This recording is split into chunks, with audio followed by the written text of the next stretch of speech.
Hello my dear friends, कैसे हैं आप लोग। आज का जो टॉपिक्स है ना वो जैक बोर्ड जो मॉडल पेपर जारी किया गया है ना 2025 का फिजिक्स क्लास 12 का JAC board model paper physics 2025 का उससे रिलेटेड क्वेश्चन है। और ये जो क्वेश्चंस है ये मेरे हिसाब से बहुत ही इंपॉर्टेंट क्वेश्चंस है। मतलब अभी जो कराने जा रहे हैं ना आपका ये वीडियो सबसे ज्यादा इंपॉर्टेंट होगा आने वाला एग्जाम के लिए। तो भैया इसको ध्यान से देखें और रट के रट लें, आएगा पेपर, निश्चित आएगा। ये क्वेश्चंस याद रखना। देखो जैसे पहला क्वेश्चन है मॉडल पेपर में आपको मिलेंगे, लॉन्ग क्वेश्चन है। Derive the expression for electric field due to long uniformly charged spherical shell. एक इनसाइड में निकालना है, एक आउटसाइड, मतलब आपको इलेक्ट्रिक फील्ड इंटेंसिटी निकालना है ना यूनिफॉर्म स्फेरिकल सेल के इनसाइड में और एक आउटसाइड में। तो सबसे पहले हम लोग आउटसाइड की ओर निकालते हैं। ये देखो आउटसाइड में निकालते हैं, क्या प्रोसेस है, सिंपल तरीके से निकालेंगे। जैसे मान लेते हैं एक स्फीयर बना दो, ठीक है, इसके अंदर में चार्ज पार्टिकल्स, इसका रेडियस ले लो, क्या ले लेते हैं, स्मॉल आर। अब बाहर में कहीं पर पॉइंट लेना है इन आउटसाइड के लिए। ये गॉसियन सरफेस बनाओगे ऐसे, इसका रेडियस हो गया कैपिटल आर। ये वाला जो है ना सरफेस इसको बोला जाता है गॉसियन सरफेस। क्या बोला जाता है मेरे बच्चों, गॉसियन सरफेस, ठीक है। एक इलेक्ट्रिक फ्लक्स कट करेंगे यहां से, ये हो गया एरिया वेक्टर। क्या बोलेंगे इसको, एरिया वेक्टर, ठीक है। अब देखो निकालने का तरीका सीधा है, बाय यूजिंग गॉस थ्योरम। क्या यूज करना है, गॉस थ्योरम। भैया गॉस थ्योरम याद है, phi equal to q by epsilon nought. तो एलएचएस में लेंगे तो सीधा लेंगे d phi equal to EDS cos theta. तो कॉस थीटा, थीटा की जगह यहां क्या लेना होगा, 0 डिग्री। क्यों, मैक्सिमम के लिए, मैक्सिमम निकालने के लिए आपको 0 डिग्री का एंगल लेना पड़ेगा, ठीक है। अब देखो अब करना क्या है, कॉस 0 का मान क्या होता है 1, यानी ईडीएस बच गया। अब दोनों साइड में इंटीग्रेशन लगा दो, दोनों साइड में। तो डी फाई से क्या बाहर आएगा, प्लस 5 बार इलेक्ट्रिक फील्ड इंटेंसिटी बाहर, डीएस अंदर, है ना। अब देखो तो भैया फाई इक्वल टू आपका बन गया, डीएस का इंटीग्रेशन क्या होगा, एस। एस मतलब सरफेस एरिया, एस मतलब सरफेस एरिया, पूरा बेसिक से बता रहा है। सरफेस एरिया किस टाइप का सरफेस एरिया है, स्फीयर है। तो स्फीयर का एरिया याद है 4 pi r square, equation 1। Simple है ना, ठीक है। आप लोग नोट करो पहले इसको। अब देखो इक्वेशन 1 मेरा आ चुका है। अब इक्वेशन 2 के लिए आपको आरएचएस यूज करना है। आरएचएस में क्या था गॉस थ्योरम में, क्यू बाय एप्सिलॉन नॉट, ठीक है। अब देखो यहां पर तो Q by epsilon not equation 2। अब फ्रॉम इक्वेशन 1 एंड 2 से, 1 एंड 2 से, तो E into 4 pi r square equal to क्या है, क्यू बाय एप्सिलॉन नॉट। तो भैया इलेक्ट्रिक फील्ड का फॉर्मूला तो आ गया ना, 4 पाई को डिवाइड में ले लो तो 1 बाई 4 पाई एप्सिलॉन नॉट और क्यू बाय आर स्क्वायर। ये आपका प्रूव हो गया आउटसाइड के लिए। किसके लिए हुआ, आउटसाइड के लिए इलेक्ट्रिक फील्ड का फॉर्मूला आ गया 1 by 4 pi epsilon q by r square, है ना। अब हम लोग निकालने जा रहे हैं इनसाइड के लिए। किसके लिए लेंगे, इनसाइड के लिए। तो इनसाइड के लिए ज्यादा टफ नहीं है। आप देखो यहां पर साइड में ही हम आपको बताते हैं।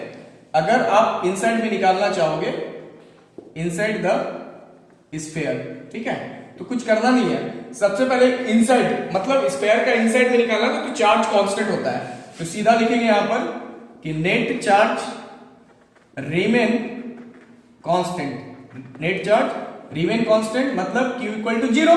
तो जब चार्ज 0 हुआ तो आपका इलेक्ट्रिक फील्ड भी जो है ना वह इनसाइड में 0 हो जाएगा। क्या होगा, 0, ठीक है। तो सीधा लिखेंगे ना, आगे है सिंपल डेरिवेशन से, ठीक है। अब हम लोग आगे बढ़ते हैं दूसरे क्वेश्चन की ओर। आप लोग नोट करो पहले।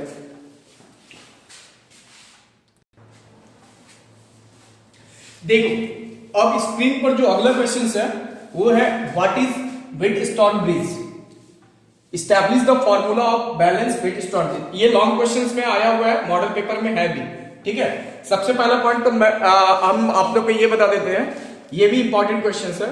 चैप्टर 2 करंट इलेक्ट्रिसिटी का इलेक्ट्रिकल मेजरमेंट से रिलेटेड है। इसके पहले का टॉपिक एक तो चैप्टर्स में आपका है किरचॉफ रूल्स, वो भी इंपॉर्टेंट है।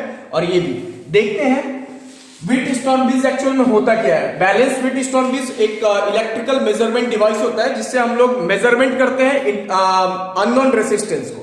रेसिस्टेंस मेजर करने के लिए इसका यूज होता है, ठीक है। अब देखो हम लोग सीधा एक तुम डिफाइन अगर बोला है ना तो डिफाइन कर सकते हो कि it is an electrical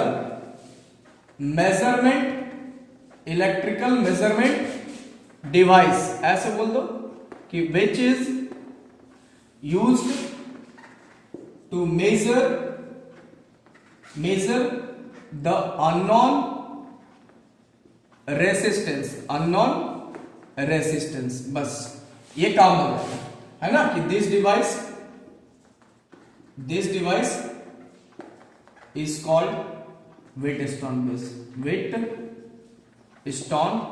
bridge. इतना में आपका डिफिनेशन काम हो गया, ठीक है। डिफिनेशन का काम हो गया, है ना। आप लोग डिफिनेशन पढ़ भी सकते हैं। It is an electrical measurement device which is used to measure the unknown resistance. This device is called balance Wheatstone bridge. अब हम लोग इसमें आपको ये मार्क्स तो मिल जाएगा। अब इसका डेरिवेशन प्रूफ करना, इसको देखते हैं, ठीक है। आप लोग नोट भी कर दो। अब हम रफ करते हैं इसको। देखिए अब इसका मेन पॉइंट होता है डेरिवेशंस। इसका डेरिवेशंस कैसे करना है ध्यान दो। सबसे पहले तो हम एक डायग्राम बनाते हैं, ठीक है। देखो इधर इसमें करना क्या है, एक रेसिस्टर देंगे, ठीक है, दूसरा रेसिस्टर दिए, अब ये थर्ड रेसिस्टर हुआ, फोर्थ रेसिस्टर, ठीक है, ऐसे। अब इसको कनेक्ट कर देना है आपको सेल के साथ में। ये देखो सेल के साथ में कनेक्ट किए। अब बीच में सीरीज कंप्लीट करने के लिए सर्किट गैल्वेनोमीटर का यूज करो, टेस्ट करना होगा करंट, ठीक है। अब देखो इसका वोल्टेज भी, करंट आई, ध्यान दोगे, देखो ए बी सी और डी पॉइंट लिए। करंट का डायरेक्शन देखो, ये डायरेक्शन, ये देखो ये डायरेक्शन, ठीक है। थोड़ा मार्कर चेंज कर देते हैं, अच्छा से नजर आएगा आपका। ये डायरेक्शन में जाएगा करंट, ये डायरेक्शन, और नीचे की ओर जाएगा ऐसे सीरीज वेव में, ठीक है, और गैल्वेनोमीटर में ऊपर से। अब यहां ध्यान दो, इसका रेसिस्टेंस R1, ठीक है, इसका रेसिस्टेंस R2 मान लिया मैंने, R3 और R4। भैया एक चीज गौर करना, अगर R1 लिया ना तो यहां पर करंट लोगे I1, यहां पर R2 लिया I2, यहां पर I4 है ना तो करंट का वैल्यू I4 ले लेना, अच्छा रहेगा डेरिवेशंस में। और यहां करंट IG, ठीक है।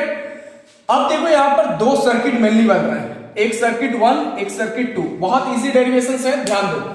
पहला सर्किट में आपको यूज करना है लूप रूल और जंक्शन रूल। सेकंड सर्किट में आपको यूज करना है लूप रूल और जंक्शन रूल, दोनों का यूज करके इक्वेशन आएगा। देखो कैसे, जैसे सर्किट 1 में लेते हैं तो सर्किट 1 में आपका क्या नाम आएगा, ए बी डी ए। ध्यान से देखो, ए बी डी ए।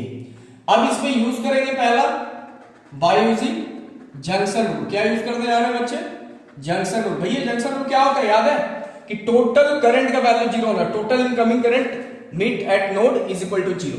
मतलब देखो I1 और IG मेरा सेम डायरेक्शन में, दोनों को प्लस करेंगे, I1 प्लस IG, और ये अपोजिट डायरेक्शंस में है तो I4 माइनस में हो गया इक्वल टू जीरो। अब गैल्वेनोमीटर में करंट फ्लो ना के बराबर होता है, no current flow through the galvanometer, आप लिख सकते हो इसको। तो IC इक्वल टू हो गया जीरो। यहां पर देखो बच्चे IC जीरो, तो इसका मतलब I1 बराबर I4 इक्वेशन 1, ठीक है। अब यहां पर यूज करेंगे बाय यूजिंग लूप रूल। तो लूप रूल बड़ा आसान यूज होता है, कैसे जानते हो, देखो एक ट्रिक है यहाँ। ये आपका I1 है ना, इसके साथ में R1 मल्टीप्लाई कर दो, बदल जाएगा तुम्हारा लूप रूल में। तो I1 के साथ R1 मल्टीप्लाई, क्योंकि रेसिस्टेंस यहां R1 लिए। उसके बाद IG के साथ में मान लो G रेसिस्टेंस है, I4 के साथ में R4 इक्वल टू जीरो।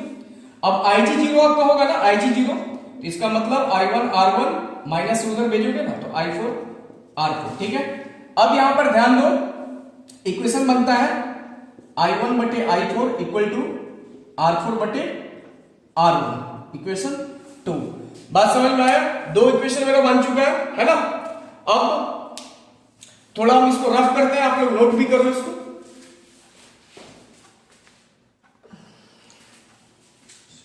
देखो अब आते हैं सर्किट 2 में।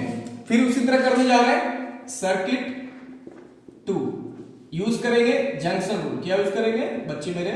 Junction rule. ठीक है, जंक्शन रूल में क्या होता है ना, IG I3 सेम डायरेक्शन में, फिर से वही रूल IG प्लस I3 और माइनस हो जाएगा I2 equal to 0। That means IG 0 तो I3 इक्वल टू क्या ले लेंगे? I2, equation third. अब यूज करेंगे लूप रूल। लूप रूल क्या बताए थे? IG के साथ में रेसिस्टेंस G मल्टीप्लाई कर दो, I3 के साथ में रेसिस्टेंस होगा R3 फिगर में देखो, I2 के साथ में R2 इक्वल टू 0, फिर से IG 0 मेरा है। ठीक है, तो ये फंक्शन खत्म, माइनस से उधर भेजो तो I3 R3 इक्वल टू हो जाएगा I2 R2। अब I3 बटे I2 बराबर R2 बाय R3, इक्वेशन 4। यहां तो समझ में आ गया होगा। ठीक है, अब देखो प्रूव होने जा रहा है रिजल्ट की ओर।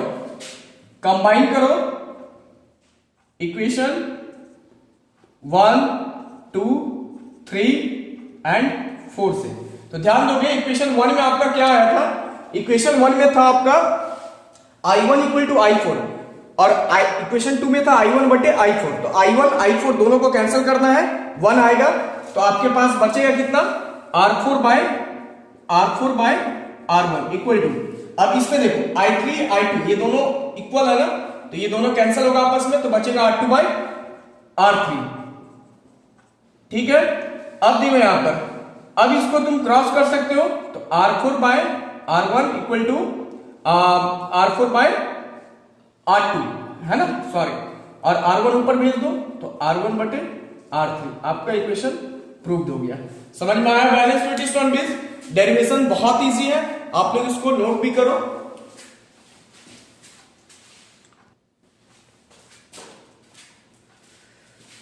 देखो अब मेरा थर्ड क्वेश्चन आपका मॉडल पेपर में दिया हुआ है, ये क्वेश्चन मॉडल पेपर में इस साल का, कि प्रूव दैट रिफ्रैक्शन फॉर्मूला। सबसे पहला पॉइंट ये कौन सा टॉपिक का है? ऑप्टिक्स का है, ऑप्टिकल फिजिक्स का है। ठीक है, और पता है बड़ा इंपॉर्टेंट, मेरा वीडियो में रिकॉर्ड रखो आप लोग, ये क्वेश्चंस इस साल लड़ने वाला है, इंपॉर्टेंट है, बहुत वेरी वेरी इंपॉर्टेंट हमको लग रहा है, वेरी वेरी इंपॉर्टेंट लग रहा है यार, खुद हम फिजिक्स का भी टीचर है। देखो कैसे सॉल्व करेंगे इसको, सॉल्व करना बहुत ईजी है। सबसे पहले तो इसको बोलेंगे हम लोग refraction formula, μ2 by B minus μ1 by U equal to μ2 minus μ1 by R. μ1 क्या है और μ2 क्या है इसको आप लोग जान ले पाएंगे। भैया मेरे μ1 का मतलब होता है रिफ्रैक्टिव इंडेक्स, रिफ्रैक्टिव इंडेक्स इन रेयर मीडियम। किसके लिए है ये? रेयर के लिए। और μ2 का मतलब होता है refractive index in denser medium में। ठीक है, v का मतलब होता है इमेज डिस्टेंस, पता होना चाहिए, और u का मतलब होता है ऑब्जेक्ट डिस्टेंस, ये भी पता आपको होना चाहिए। और r जो है उसको हम लोग बोलेंगे radius of curvature, radius of curvature. यहां तक समझ में आ रहा है आप लोग को?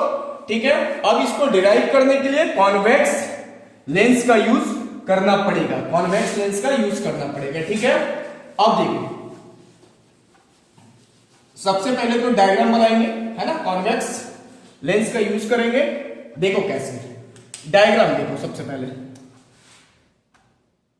ये देखो, ये कॉन्वेक्स लेंस है, ये देखो प्रिंसिपल एक्सिस। ठीक है, ध्यान देना इस बात को, प्रिंसिपल एक्सिस हुआ। अब यहां पर एक O पॉइंट लेंगे और μ1 और ये ले लेंगे हम μ2 medium. Ray of light incident हुआ, रियल पाथ ये है, नहीं जाएगा ना, तो एक नॉर्मल पहले खींचेंगे जो मेरा C से कट हुआ। अब इसी को डाउन करेंगे तो ये मेरा इमेज बना I। ठीक है, ध्यान दोगे, ज्यादा कुछ हम नहीं करने वाले हैं। यहां से एक परपेंडिकुलर राइट एंगल ट्रायंगल के लिए MN। अब मेरा बात देखो, यहां पर सबसे पहले I और R ढूंढना है। ठीक है, तो ये मेरा अल्फा ले लिए, इसको हम बीटा और इसको गामा, और ये मेरा इंसिडेंट एंगल हुआ और ये वाला मेरा रिफ्रैक्शन। तो O से P तक का डिस्टेंस को बोलेंगे U, और P से C तक का डिस्टेंस को बोलेंगे R, और P से I तक का डिस्टेंस को बोलेंगे V। यहां तक डायग्राम समझ में आ गया आपको? अब मेरा मेन मकसद है I और R का फॉर्मूला निकालना। देखो कैसे हम निकालने जा रहे हैं। ठीक है, अब देखो सबसे पहले फ्रॉम ट्रायंगल, कौन सा ट्रायंगल लेना है, MOC ट्रायंगल पकड़ो जिसमें I इक्वल टू होगा अल्फा प्लस बीटा, मतलब sum of two interior angle is equal to exterior angle. तो I इक्वल टू अल्फा को tan अल्फा लिखेंगे और इसको tan बीटा। अब यहां ध्यान दो, tan अल्फा का यहां ट्रायंगल में देखो P बाय B, मतलब मेरा P क्या होगा MN और मेरा बेस क्या होगा OP, प्लस tan बीटा ये वाला ट्रायंगल MNC में देखो तो MN by PC, MN by PC, equation 1 सीधा। अब उसके बाद लेंगे फ्रॉम ट्रायंगल MCI जिसमें मेरा बाहरी एंगल एक्सटीरियर एंगल बीटा है, तो beta equal to R plus gamma. तो R निकालना था मुझे, तो बीटा माइनस करेंगे गामा। अब R equal to tan beta उसी तरह tan गामा लिए, ठीक है। अब यहां पर देखो tan बीटा का मान डालेंगे यहां पर, तो R equal to tan beta का मान फिर से देखो MN by PC, MN by PC minus tan gamma का ट्रायंगल लेंगे MNI राइट एंगल, तो हो जाएगा MN परपेंडिकुलर है और PI बेस है, इक्वेशन 2। यहां तक समझ में आ गया होगा, है ना। अब देखो आपको क्या करना, क्या है यूज करेंगे बाय यूजिंग स्नेल्स लॉ। क्या यूज करेंगे, स्नेल्स लॉ। तो स्नेल्स लॉ आपको पता है ना, म्यू इक्वल टू साइन आई बटे साइन आर, बस। अब साइन साइन मेरा कैंसिल होगा तो आई बटे आर होगा। अब दिमाग लगाओ यहां पर कि आपका म्यू1 में म्यू1 ये मीडियम में आई है, तो म्यू1 इंटू आई, और म्यू2 मीडियम में आपका आर है, देख लो रिफ्रैक्शन हो रहा है, तो म्यू2 गुना आर। अब इसी पर इक्वेशन पुट करेंगे, आप लोग पहले इसको नोट करो।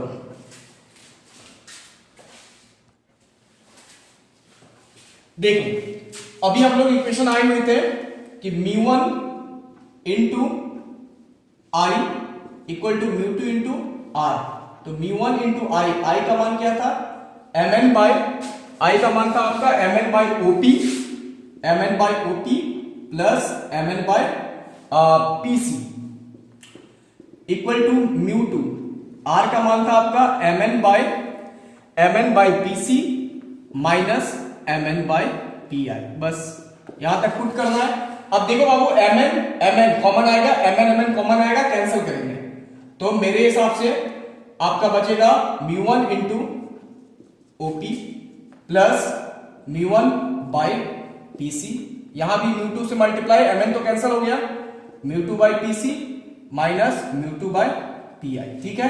mn कैंसिल हो रहा है, ये mn कॉमन ले लोगे, इधर भी mn आएगा और इधर भी mn, दोनों को कैंसिल, उसके बाद म्यू1 से मल्टीप्लाई। अब देखो क्या करना है, तो मेरे हिसाब से आपको लग रहा होगा इक्वेशन को अरेंज करना पड़ेगा, माइनस से इधर दिया तो म्यू2 बाय पीआई और प्लस पहले से है म्यू1 बाय ओपी, अब पीसी को उधर दे दो तो म्यू2 बाय पीसी माइनस म्यू1 बाय पीसी।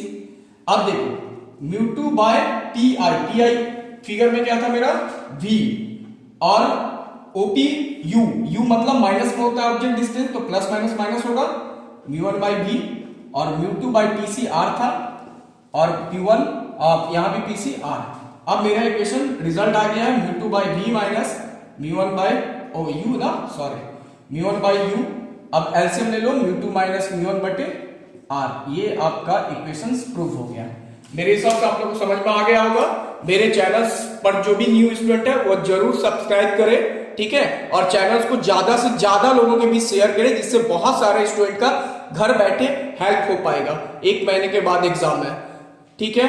आपका अपना मिश्रा सर, थैंक यू।